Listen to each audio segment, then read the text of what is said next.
This comic is way more violent than I remember. That is one of the most 90s outfits I've ever seen. Oh yeah, that's the money shot. Hey everyone, it's vmcampos, comic book fan. Welcome to the latest episode of the weekly vmcampos Comic Book Club. This is the series where I review a comic book new or old from my collection and rate it on the following factors. This week I'm reviewing Superman, the Man of Steel, number 22, published by DC Comics in 1993. If you enjoyed the series, don't forget to head on over to patreon.com and pledge. Tiers start at $1 a month. What a deal. But for now, let's get on with the review. The 90s. I know that Bronze Age books are getting lots of talk at the moment, and yes, they were amazing, of course, but newsflash, every age of comics was amazing, especially if it was a formative time for you. And for me, even though I started in 1987, the 90s were also a great and formative time in comics for me. The big event of the time, of course, was the death and return of Superman. But before his resurrection, there was Reign of the Supermen, of which this issue is a part of. So, a little bit of background information first of all. After Crisis on Infinite Earths, Superman was rebooted because there was just way too much continuity from 1938 to 1986 that they kind of needed to start over. So, okay, let's start over with a new number one, Superman. Then in the 90s, we needed to shake things up because those upstarts over at Image Comics are eating everyone's breakfast, lunch, and dinner. Save some scraps for us. So what are we going to do? We're going to kill Superman, the most famous superhero in the world. And it was a big deal. There was news broadcasts all about it.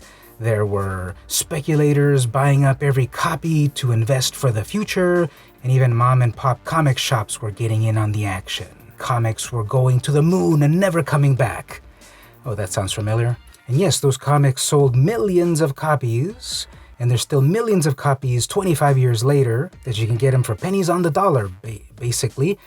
But you had to be there to really enjoy the time as well, especially if you were a youngster, a formative youth, reading about these stories of the most invincible man on Earth being vinced, being defeated, and the aftermath of it. The Funeral for a Friend storyline is actually more affecting than you think.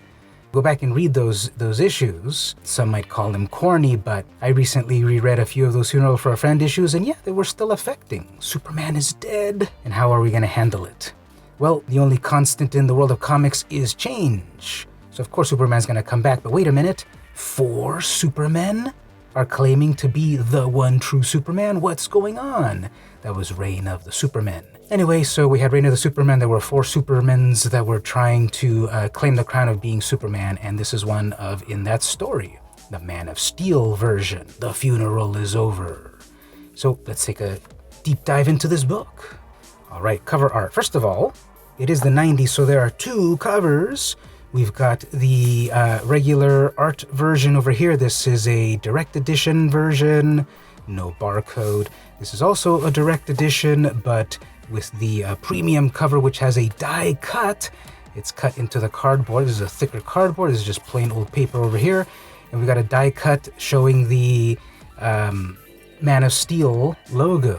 The 3 other Supermen, the Eradicator, the Man of Tomorrow, and Superboy also had a version with their own color, with their own logo. And then, of course, you open it up, you got another alternate art right there. Amazing! So there's 2 covers to choose from right here. There's the Amazing Gimmick cover, which I'm going to give a 10 out of 5 because this is just an amazing gimmick cover. You get a die cut plus that amazing art. And I'm just a big old sucker for the gimmick covers of the 90s. The regular cover is also pretty fun. I will give this one a 4.75 out of 5. It's just full of action. I like the pose here. Steel is busting through the wall. His hammer could whoop a certain Norse one, I'm sure. I'm not exactly sure why he's got those kind of like red evil eyes right here. But I guess you have to be tough in the 90s. And the subtitle, Busting Out. Actually, I'm going to drop it down to a 4.0. I just love this. This cover is way better. Just the no-nonsense, the Man of Steel is here. And the die cut. And then, again, the pattern on the inside of the cover. Yeah, the gimmick cover is the amazing one. And the regular cover it's all right. All right, interior art. Well, first of all, looking at the credits, we've got John Bogdanove as the penciler. and Dennis Janke, Dennis J as the inker. Letterer Bill Oakley, colorist Glenn Whitmore. All right, so it's got like a cartoony aspect to it. I always like cartooniness in my cartoons. There's a great place for realism, of course, but it's a pretty cartoony but realistic style. The characters are unique. Nice hairstyle, nice outfit on that character there. We have this black and white piece that's a memory. That's pretty cool creativity there. A little bit of blue subtly added there, so that's some nice artistry with color, then black and white. Panel layout gets the job done. We've got big establishing shots of the characters, small panels. Now there's a spot right here. I really like the posing of this character Rosie, who has psychic powers perhaps, and just her hand right there. That's just a really cool pose in her hand and her whole body as well, her hair and everything. I like how in her glasses you can see the eyes here, sideways here, and then the glare on the glasses there. So very enjoyable there. And even down on this panel here, look at all of these lines converging to show you this. There's this action happening in the furnace downstairs. John holding the steel mask there. So there's a lot. Oh yeah, and then right here, then you do this page turn and whoa, you got the Man of Steel right there. Such an amazing piece right there that we had to have both Bogdanov and Jay put their signature on it and sell it for millions of dollars, I'm assuming. So yeah, interior art is good. It's cartoony. The panel layouts are interesting. Anatomy is pretty good. It does have that 90s style that maybe not everyone loves, but you know, the 90s are back. There's a lot of ponytails and stuff and mullets at the time. But, and at the time also Lex Luthor had an amazing mane of hair, of red hair. And look at here, these greens and these purples, looking at the whole wall of TVs, none of them HD, which we didn't really have at the time. But yeah, the interior art is good. I'm going to give it a 5 out of 5. I will have to say though, and what's the nicest way to say it? You can possibly tell that the artists didn't have a lot of first-hand experience with some of the various minority characters that are in the issue. And it's mostly full of African Americans, so you can kind of see here and there once in a while where perhaps the depictions of African Americans by a non-African American team is a detriment. But in any event, it all comes together very well as a piece of a larger puzzle happening at the time of the death and return of Superman. Who is this new Superman? This is the one that was like the most obvious that, well, is it really Superman? Although there's some interesting plot point that we'll mention in a moment about why this could be actually Clark Kent returned. So, yep, interior art, 5 out of 5. Plot. All right, we've got the writer Louise Simonson, big name in the world of comics. She had just been working over at Marvel Comics in the 90s, jumped over to DC, worked with Rob Liefeld during her final years, I think, at Marvel. Not completely adept at her whole bibliography, but at this time then she did some of these big events, the biggest event, the death of Superman. So the plot, it's one of a cog in a huge story of the death of Superman, the return of Superman, and so forth. And so in and of itself, as a self-contained story, you can examine that. And then in the larger story, well, you have to read dozens of issues for it to completely make sense. And by this time in the 90s, I think it really was. Unfortunately, you have to read dozens of issues to get the complete story. The days of the one and done were definitely fading in the 90s, that now, 30 years later, everything is connected to everything, and you've got to read everything, and if you don't, you're completely lost. And that's a shame, because I think it then prevents new comic book readers from jumping in. At this time, what DC was trying to do is, yeah, you have to buy everything, and what order do you read it in? Well, they put a handy little number there. Every year would have a little diamond here and a number, and then you could easily follow along with what you needed to read that year. And I think this went on for maybe, until 98 or something. By the turn of the millennium, it was over, but I thought that was pretty cool. I thought that was a way to keep track of what you needed to read, but then you would see you just had to read so many things to keep the story going, and that would be a detriment. All right, so what's the plot over here? Let's jump back again here. So we have this character who was introduced in The Adventures of Superman number 500 a few issues ago, John Henry Irons. And he's talking to the local youth, and they're just shooting the breeze, but wait, there's some tough guys out there with guns, blasting everyone, and okay, kids, time to go home. So the kids start to go home, and kaboom, that kid gets completely blasted, drive-by shooting. It is way more violent than I remember, killing a kid on page 2 of a DC comic in an extremely violent and pretty graphic way. You know, there aren't brains popping out and such, but that's violent right there. And so that kid is just completely destroyed. Literally right over here, he's a flaming skeleton. By the way, his name is Zoid. A kid that's just completely torched by page 2 of this comic. And then, of course, those toughs are drug dealers. Now, again, this goes back to write what you know.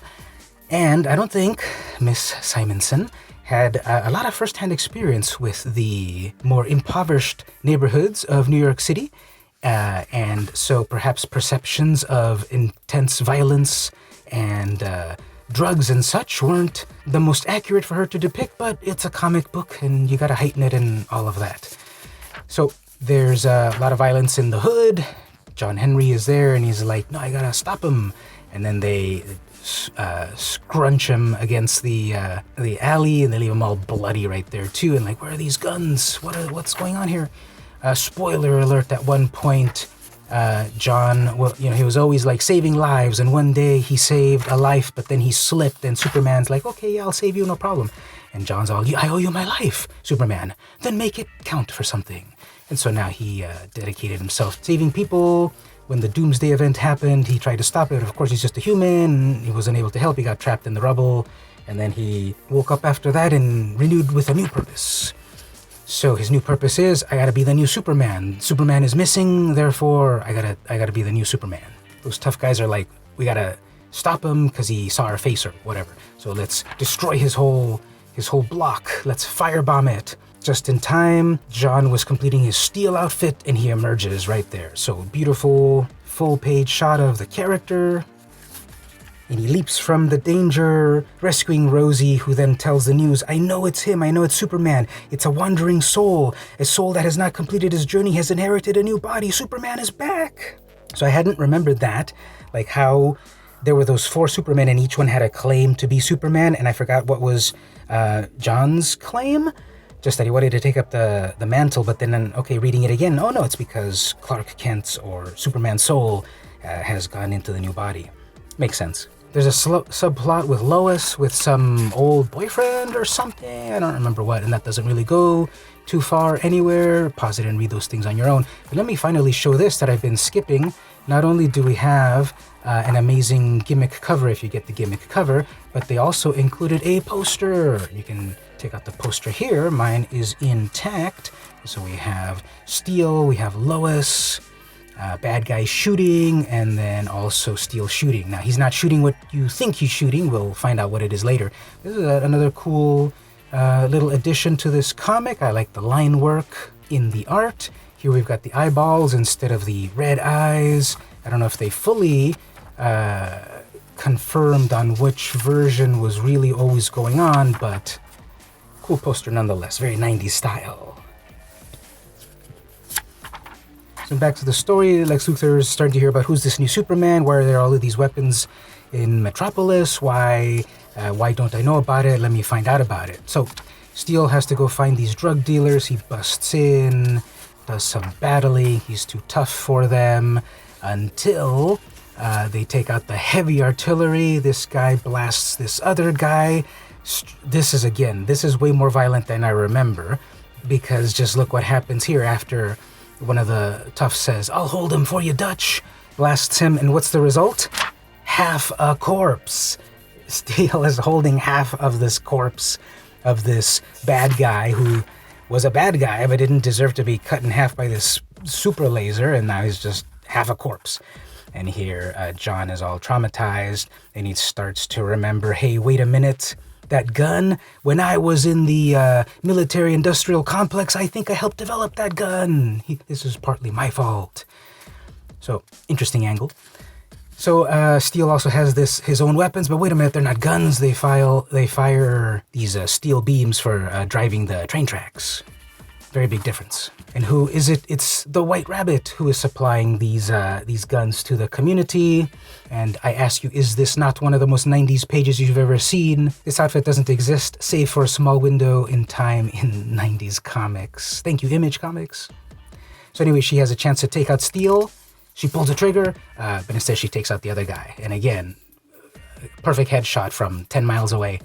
And she doesn't kill Steel because she thinks he might be bribed and corruptible and such. Oh, naivety. So then there's again this guy that's trying to get up all in Lois's business, and we'll see where that goes. There's also a plot that happened recently that Pa Kent had a heart attack, and it's like, no, my son is dead, and what is there more to live? So he's in the hospital and stuff, and he's saying, oh, Superman is back. And they're both like, it can't be. So yeah, Lex Luthor at the time had this amazing mane of red hair, and now Lex is interested in who is this new Superman. It might be useful to finally have a Man of Steel in my pocket. So now there's going to be two factions trying to corrupt the new Man of Steel. There's the various letters columns over here. Pause that, read them on your own. They talk about these have not caught up yet to the actual death event yet. They're still right about this is the release of Doomsday. These letters are saying, oh, this big tough Doomsday guy looks pretty tough. What's going to happen? So these letters haven't caught up with the actual death yet. And here we have the aftermath of the death. And then issues coming out later on there. So plot 4.5 out of 5. It's a big old story tying a bunch of things together, introducing this brand new character that is the new Superman. That's the plot. Which brings us to enjoyability. The enjoyability of this book, I'll give it a 5 out of 5. And yes, it's definitely being colored by my nostalgia. You just had to be there in the 90s, the big event that the death of Superman was, the reign of the Superman, the resurrection, and all of those gimmick covers. It was a good old time. I haven't even mentioned here the consume mass quantities. So if you don't know, you don't know. But let me let you know. Coneheads, the Conehead movie with Jane Curtin and Dan Aykroyd, I guess was the big Saturday Night Live movie coming. At the time, of course, Wayne's World was the biggest Saturday Night Live based movie. Well, there was also the Blues Brothers. Don't forget the Blues Brothers was a Saturday Night Live movie. But in the 90s, we got so many of them. Coneheads, Stuart Saves His Family, and so many of them, I can't remember them at the moment. Other ephemera in the book, well, we've got a Super Nintendo Sim Earth. You've got the whole world in your hands. And just a classic ad where it's just a whole bunch of text to get you hyped about this video game where you control a whole world and watch it evolve. I didn't remember these Brock's Rocks, but we had, I guess, Rocky D, the dinosaur extraordinaire, munching on these chewy fruit candies in the 90s with dyes in them that will probably turn your bowels all sorts of colors, if I recall. Here's another amazing video game of the day. Flashback, The Quest for Identity, the first CD-ROM game in a cartridge. This was the Genesis version. Boo! I was more of a Super Nintendo kid. And so this was an amazing game. It was so photorealistic. Well, not photorealistic, but it was just so realistic. It was a very difficult game. The environments were amazing. It was a pseudo-puzzle type of game. Out of This World was its predecessor in that sort of vein of rotoscoped realism. And oh boy, the classic, just in time for the brand new Mario movie. How about the original, starring John Leguizamo, Bob Hoskins, Dennis Hopper, and a really scary Yoshi. This ain't no game. Now this poster looks amazing, but as we all know, the movie is horrific. Another video game ad here, Mega Man 5. I stopped caring after Mega Man 3, and of course Mega Man 2 is the best one. But check out this subtitle, Help Mega Man Turn Proto Man into Spare Parts. Those are some pretty tough words. The classic ads to buy comic books. Pause it, look at that for yourself. Wow, that one's that valuable? Cool. Here's an ad for Rockster guitar system, only $229. Shipping and handling. One of the few people who can't play the Rockster instantly. Yep, so musical instruments, comic books, video games, all that good stuff. Mile High Comics, the mega store. This is back when they also had multiple locations like the one in LA. Oh, and then here we go. Here's these variant covers of the Superman covers. There's the Steel cover, Superboy, and I forget which is the Eradicator and the Man of Tomorrow. Letters column, an ad for Fun, Next 100 Miles. So just a bunch of racing games from Trade West Sports. RC Pro-Am was amazing. I never played RC Pro-Am Part 2 much, but I played Part 1 a lot. I loved it. Didn't really play any of the others. And back ad for Crash Test Dummies. This is definitely one of those things that is long forgotten and for good reason. Buckling up for safety and all of that is important, of course. And then making toys to help kids remember that is good, I guess. This is just so morbid to me. That you would crash these characters and they would all bust up and water would pop out instead of blood, I guess. And there were video games about it and actual toys. It was just so weird. But yeah, Crash Test Dummies. So the enjoyability of this, 5 out of 5. But now I'd like to hear from you.